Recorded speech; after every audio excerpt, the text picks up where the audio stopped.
जहाँ धर्म और विज्ञान स्पष्ट रूप से सहमत है, कोई विवाद नहीं, कोई विरोध नहीं। और यदि तुम धर्म को मानते हो या फिर विज्ञान को मानते हो तो अपनी स्त्री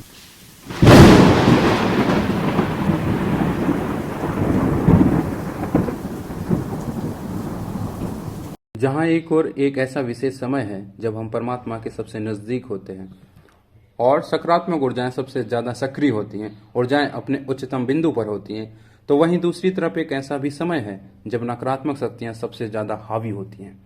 आज मैं उस समय की बात करूंगा जब सकारात्मक ऊर्जाएं सबसे ज़्यादा सक्रिय होती हैं, ऊर्जाएं अपने उच्चतम बिंदु पर होती हैं, और वो विशेष समय है ब्रह्म मुहूर्त का। लेकिन ब्रह्म मुहूर्त के संदर्भ में हमारे पास बहुत गलत जानकारियां हैं। समाज में बहुत सारे भ्रम फैले हुए हैं। हमारा आमतौर पर मानना है कि ब्रह्म मुहूर्त का समय सूर्योदय से ठीक 2 घंटे पहले का होता है, लेकिन ये झूठ है, ये सच नहीं है।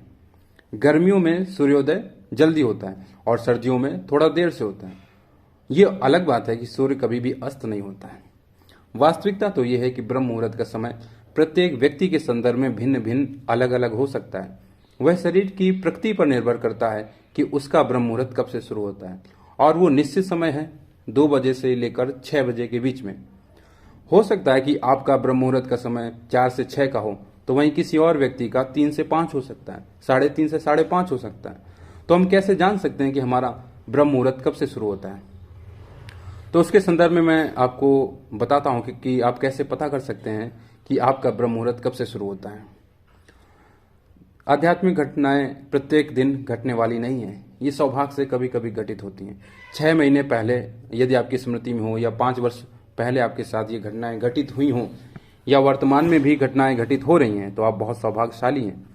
जैसे कि रात्रि के अंतिम पहर में आपकी अचानक से नींद टूट जाती हो, और ये प्रक्रिया 2 दिन, 4 दिन, 10 दिन चल रही है लगातार, तो समझ लेना कि यही वो समय है जब आपका ब्रह्म मुहूर्त का समय शुरू हो रहा है।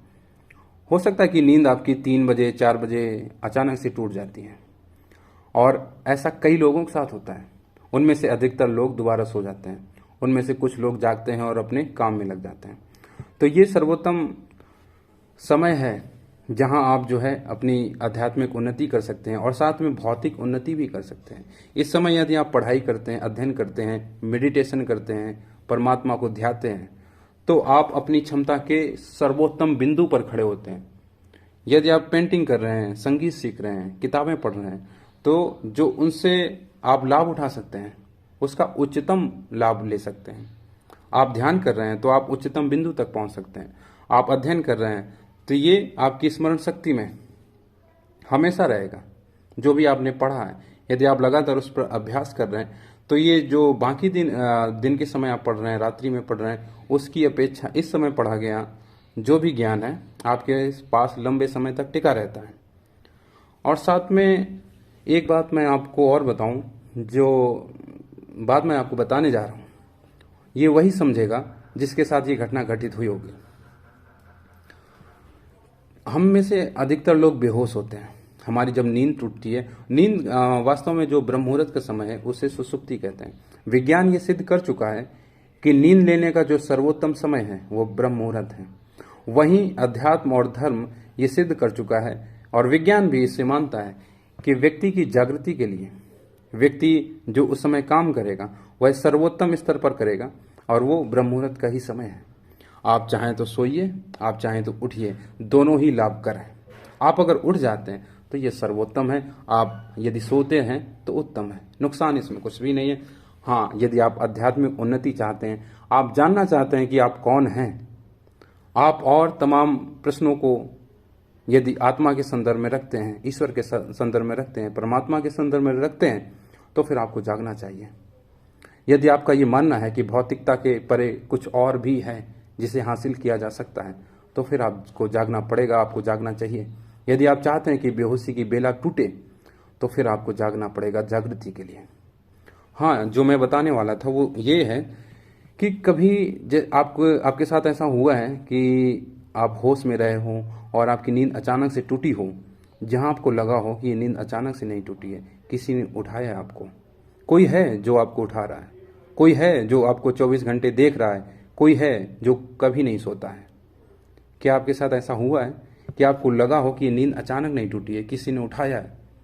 वो 3 बजे का समय हो, 4 बजे का समय हो, आपके साथ यदि हुआ है तो ये वास्तविकता है।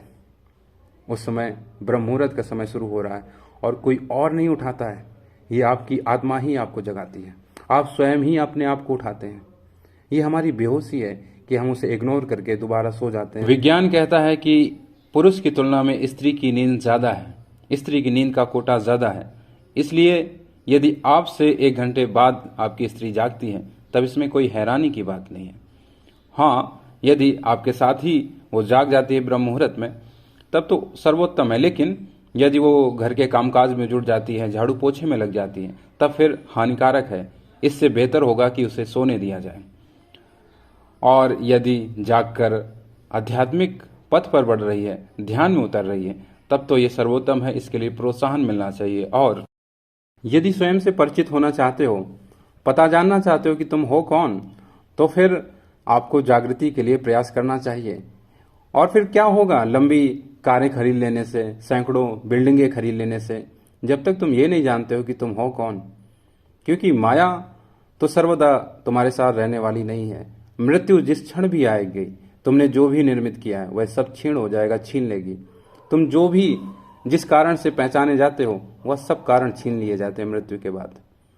तुम्हारी शोहरत, तुम्हारा नाम, सब कुछ मिट्टी में मिल जाता है। तो क्यों ना हम उसकी खोज करें जो शाश्वत है, जो बुद्धत्व है, जो रामत्व है, जो कृष्णत्व है, शिवत्व है। जब हम उसमें डूब सकते हैं, परमानंद का कोई भी कण, कोई भी क्षण हमें छूता नहीं है। परम आह्लाद में हम कभी डूबते नहीं। और एक बार जो परम आह्लाद का स्वाद चख लेता है, अमृत का स्वाद चख लेता है, वह फिर ऐसी बेवकूफियां नहीं करता है। और मैं तुमसे कहता हूं कि यदि तुम एक बार जागृत हो जाओ, एक बार अपने आप को जगा लो, तो फिर तुम गृहस्थ जीवन भी अच्छे से निर्वाह कर सकते हो। प्रेम प्रकट हो सकता है, कबीर की भांति अपना काम भी कर सकते हो और राम को भी भज सकते हो, राम को भी पुकार सकते हो। दोनों काम आपके होते रहेंगे। माया भी एक हाथ में रहेगी और दूसरे हाथ में राम भी रहेंगे। तुम्हारे दोनों हाथ भरे रहेंगे। और यदि भौतिकता में ही पड़े रहोगे तो ना तो माया मिलती है और राम से तो तुम सर्वदा चूकते ही हो।